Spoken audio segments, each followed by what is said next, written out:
जोहार, मैं आनंद कुमार और आप देख रहे हैं जनमन की बात। दोस्तों, हेडफोन लगा लीजिए। आज हम उस बहस में उतर रहे हैं जो झारखंड, बंगाल और ओडिशा की रेल पटरियों से लेकर दिल्ली के जंतर मंतर तक गूंज रही है। कुर्मी को एसटी यानी अनुसूचित जनजाति का दर्जा मिलना चाहिए या नहीं, ये सिर्फ आरक्षण का सवाल नहीं है, पहचान, इतिहास और आने वाली राजनीति का भी इम्तिहान है। 6 सितंबर को दिल्ली के जंतर मंतर पर अखिल भारतीय कुर्मी समाज के बैनर तले प्रदर्शन हुआ और 20 सितंबर को 3 राज्यों में बड़े पैमाने पर रेल टेका यानी रेल रोको आंदोलन की योजना चर्चा में है।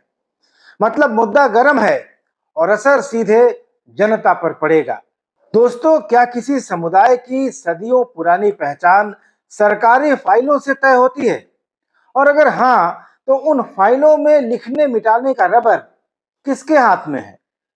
आज हम कुर्मी समुदाय के एसटी स्टेटस की मांग, जयराम महतो की राजनीति, आदिवासी संगठनों की आपत्तियां और सरकार और एजेंसियों की फाइलों की असल स्थिति, ये सब कुछ खंगालेंगे। साथ में ये भी समझेंगे कि आने वाले महीनों की सियासत में इसका असर कहां कहां दिखाई देगा। दोस्तों, कुर्मी समुदाय झारखंड, पश्चिम बंगाल और ओडिशा के सीमावर्ती इलाकों में फैला है। बीते 3 साल में इस मांग ने सड़क और रेल की पटरियों पर कई बार जोर पकड़ा। साल 2022-23 के रेल रोको आंदोलनों से लेकर 2025 की नई तारीखों की घोषणा तक, 6 सितंबर 2025 को जंतर मंतर का प्रदर्शन और 20 सितंबर को प्रस्तावित रेल टेका इसी क्रम का विस्तार है। 2023 में भी पश्चिम बंगाल और झारखंड के सीमाई इलाकों में घंटों रेल सेवाओं को ठप किया गया था और कुर्मी समुदाय की जो प्रमुख मांगे हैं वो है एसटी सूची में शामिल करने की, उनकी कुड़माली भाषा को मान्यता देने की और सरना आदिवासी धर्म कोड को लागू करने की। ये मांगे बार बार दोहराई जाती रही हैं। कुर्मी समुदाय का तर्क है कि भाषा, संस्कृति और जीवनचर्या में वे आसपास के जनजातीय समूहों से गहरा साम्य रखते हैं, समानता रखते हैं, खास करके छोटा नागपुर और सिंहभूम के इलाकों में। कई रीति रिवाज जैसे हिंदू देवी देवताओं की पूजा, बाहरी समाज से यानी बिहार आदि के कुर्मी समाज में शादियां और जो आर्थिक संबंध है उनको परंपरागत जनजातीय समूहों से अलग दिखाते हैं और यही बात कई सरकारी और शैक्षणिक दस्तावेजों में भी दर्ज मिलती है। दोस्तों, एसटी सूची में किसी समुदाय को जोड़ने की प्रक्रिया 4 दरवाजों से होकर गुजरती है। पहला दरवाजा है राज्य सरकार का प्रस्ताव, दूसरा दरवाजा है रजिस्ट्रार जनरल ऑफ इंडिया यानी आरजीआई की राय, तीसरा दरवाजा है राष्ट्रीय अनुसूचित जनजाति आयोग यानी एनसीएसटी की अनुशंसा और चौथा है केंद्र सरकार का विधायी संशोधन यानी संसद। दिसंबर 2024 के लोकसभा में एक जवाब के मुताबिक झारखंड सरकार ने 8 दिसंबर 2004 और 6 जनवरी 2005 को कुर्मी यानी महतो के लिए प्रस्ताव भेजे थे, पर विस्तृत एथनोग्राफिक साक्ष्य और राज्य स्तरीय अनुशंसा को अधूरा बताया गया था उस जवाब में। आरजीआई ने यह भी कहा कि 1931 की जनगणना में कुर्मी और छोटा नागपुर के रूप में कोई एंट्री नहीं मिलती, इसलिए पुराने ऐतिहासिक दर्ज होने के जो दावे हैं वो दस्तावेजी रूप से पुष्ट नहीं है और यही कारण है कि प्रस्ताव आगे नहीं बढ़ पाए। दोस्तों, मैं ये रिकॉर्ड के हिसाब से कह रहा हूं, मैं अपनी तरफ से इस पर कुछ नहीं कह रहा हूं, लेकिन इस बिंदु पर अक्सर 2 बातों का टकराव देखने को मिलता है। समुदाय के कुछ इतिहासकार 1901 जैसे पुराने क्लासिफिकेशंस का, वर्गीकरण का हवाला देते हैं, जबकि आधिकारिक प्रक्रिया 1950 के बाद की संवैधानिक और कानूनी सूची और उसके एविडेंस आधारित संशोधनों को आधार मानती है। आरजीआई का 1931 वाला ऑब्जर्वेशन इसी आधिकारिक लाइन को पुष्ट करता है। पश्चिम बंगाल में 2023 में जब उग्र आंदोलन हुआ, उसके बाद राज्य सरकार ने कहा कि वो केंद्र के सामने बार बार मांग उठा रहा है। वहीं केंद्र ने राज्यों से विस्तृत इनपुट और रिपोर्ट मंगाने की प्रक्रिया दोहराई, लेकिन जो सहमति की जो निर्णायक श्रृंखला है, आरजीआई, एनसीएसटी और केंद्र सरकार, अभी भी लंबित है। और इस बीच जयराम महतो का उभार हुआ है, कुर्मी आंदोलन को उन्होंने अपना समर्थन दिया है। टाइगर झारखंड, बंगाल और उड़ीसा के कुर्मी बहुल इलाकों में अपना संगठन फैलाने में जुटे हैं। पुरुलिया, झालदा और मयूरभंज से लेकर उनकी नजर अब बिहार पर भी है, जहां चुनाव होने हैं। 2024 के झारखंड विधानसभा के जो नतीजे थे, उसमें उनकी पार्टी झारखंड लोकतांत्रिक क्रांतिकारी मोर्चा एक सीट जीत पाया, लेकिन 10 लाख से ज्यादा वोट लेकर वो चौथा सबसे बड़ा वोट पूल बन गया। यह आंकड़ा इस बात का संकेत देता है कि कुर्मी बहुल पॉकेट्स में पार्टी ने अपना ब्रांड रिकॉल बना लिया है। भले व्यापक सामाजिक सहमति अभी हासिल करना उनके लिए चुनौती है, लेकिन जहां तक कुर्मी आबादी का सवाल है, कुर्मी आबादी को लेकर तरह तरह के दावे किए जाते हैं, लेकिन अकेले कुर्मी एकता के नाम पर कोई सत्ता का समीकरण बना लेना कठिन दिखता है। और इस बात के बीच में जयराम महतो ने 3-4 दिन पहले एक विवादित कदम उठा लिया। उन्होंने पार्टी की नेता निशा भगत को पार्टी से निकाल दिया। आरोप था कि अनुशासनहीनता कर रही थी वो और कुर्मी समुदाय के खिलाफ बयान दे रही थी। लेकिन विरोधाभास ये है कि निशा भगत ने इसके पहले सरना धर्म कोड और मिशनरी गतिविधियों पर भी सवाल उठाए थे, टिप्पणियां की थी, लेकिन तब पार्टी ने कोई कार्रवाई नहीं की थी। इससे लोग यह सवाल सोशल मीडिया पर उठा रहे हैं कि क्या जेल कैंप की प्राथमिकता सिर्फ कुर्मी वोट बैंक को बचाना है, या फिर वह सचमुच आदिवासी और मूलवासी समुदायों के साथ समावेशी राजनीति करने के लिए तैयार है। दोस्तों, विश्लेषकों का यह मानना है कि यह निष्कासन सिर्फ व्यक्तिगत अनुशासनात्मक कदम नहीं, बल्कि एक राजनीतिक संदेश भी था, एक पॉलिटिकल मैसेज था कि जेल कैंप कुर्मी लॉबी के खिलाफ बयानबाजी सहन नहीं करेगा। पर इसका एक दूसरा पक्ष भी है कि अगर कुर्मी विरोध की वजह से किसी आदिवासी नेता को पार्टी से बाहर कर दिया जाए, तो यह आदिवासी समुदाय की आशंकाओं को पुष्ट करेगा कि आखिरकार कुर्मी, जो कि खुद एसटी दर्जा मांग रहे हैं, और आदिवासी असुरक्षा जता रहे हैं कि उनके इंक्लूजन से उनके हक अधिकार पर संकट खड़ा होगा।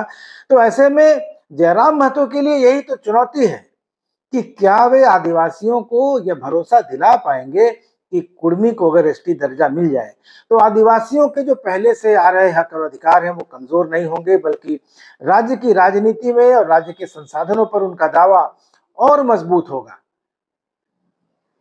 अगर जयराम महतो और उनकी पार्टी इस संतुलन को साध पाए तब तो बहुत अच्छा, और अगर नहीं साध पाए तो खतरा यह है कि कुर्मी और आदिवासी आपसी अविश्वास और टकराव में उलझे रहेंगे और मुख्य धारा के दल इसी दरार का फायदा उठाते रहेंगे।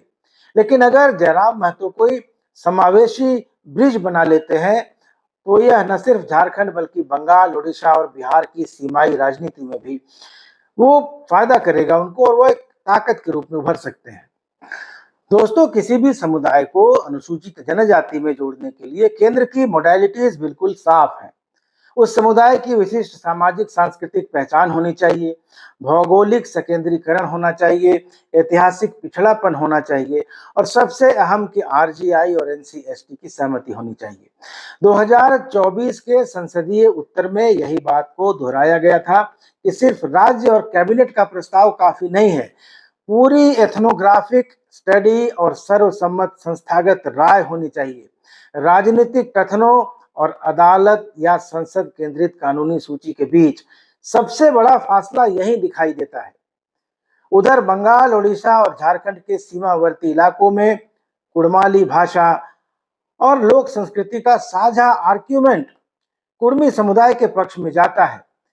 वहीं विरोधी पक्ष का कहना है कि कई सामाजिक संकेतक उन्हें परंपरागत अनुसूचित जनजातियों से अलग रखते हैं, और यही बात कई अध्ययन रिपोर्टों में भी दर्ज मिलती है। इसका नतीजा यह है कि मामला फिर फील्ड एविडेंस बनाम संस्थागत मानदंड पर आकर टिक जाता है। दोस्तों, 6 सितंबर को जंतर मंतर पर कुर्मी संगठनों का प्रदर्शन हुआ। मांग की गई कि केंद्र राज्य तुरंत निर्णायक कदम उठाएं, कुड़माली भाषा और आदिवासी धर्म को मान्यता दें। अब अगला कदम है 20 सितंबर को रेल टेका आंदोलन, और इसमें दावा किया जा रहा है कि 3 राज्यों के 100 रेलवे स्टेशनों और रूटों पर इसका असर पड़ेगा। पिछले 2 सालों के अनुभव बताते हैं कि ऐसी कार्रवाइयों से आम यात्रियों पर बड़ा बोझ पड़ता है और सरकार और रेलवे की तरफ से सख्त प्रतिक्रिया रिएक्शन भी आता है। राजनीतिक लाभ हानि का हिसाब अलग से लिखा जाता है, लेकिन आखिरकार परेशानी जनता को ही झेलनी पड़ती है। दोस्तों, कुर्मी आंदोलन अब तक एक सामाजिक आंदोलन रहा है, लेकिन जयराम महतो का सक्रिय समर्थन उन्हें कुर्मियों की सहानुभूति तो दिला सकता है, लेकिन राज्यव्यापी प्रभाव के लिए आदिवासी, ओबीसी और अन्य पिछड़ा वर्गों के बीच उनको पैठ बनानी होगी।